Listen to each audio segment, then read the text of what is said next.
అడవిలో ఎన్నో జంతువులు సంతోషంగా నివసించేవి.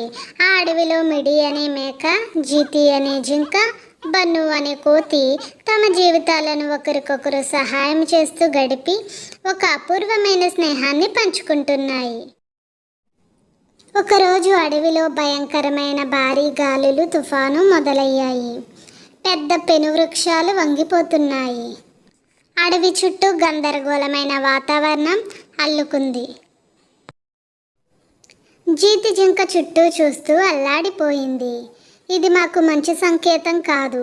అందరూ రక్షణ కోసం ఏదైనా ఒక చోటు వెతకాలి అని తన మిత్రులకు ఆందోళనగా చెప్పింది.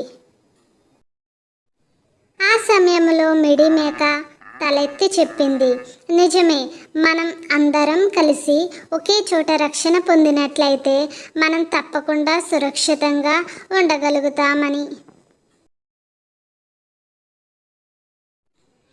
అప్పుడు బన్ను కోతి స్పందించింది, నేను పెద్ద తోటలోంచి చెట్లపైకి ఎక్కి నువ్వు చెప్పినట్లు ఉండే ఒక గుహ చూశాను. అందులో మనం సురక్షితంగా ఉండవచ్చు అని చెప్తుంది.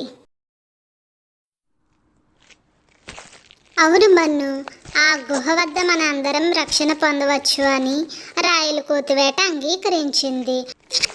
అలా మిడి మేక, జీతి జింక, బన్ను కోతి గుహకు చేరుకుంటారు. అందరూ కలిసి ఆ గుహ వద్ద చేరి గాలులు మానేంత వరకు అక్కడనే దాచుకుని ఉన్నారు. గాలులు ఆగిన తర్వాత అడవి మళ్ళీ శాంతంగా మారింది. అంతటా మిడి మేక చాలా సంతోషంగా అన్నది, మన సహకారం వల్ల మనం అన్ని కష్టాలను ఎదుర్కొని విజయం సాధించాము.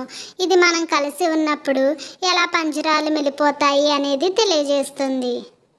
ఈ కథ నుండి నేర్చుకోవాల్సిన విషయం ఏమిటంటే సహాయం మరియు స్నేహం మనందరికీ ఒక గొప్ప బలం.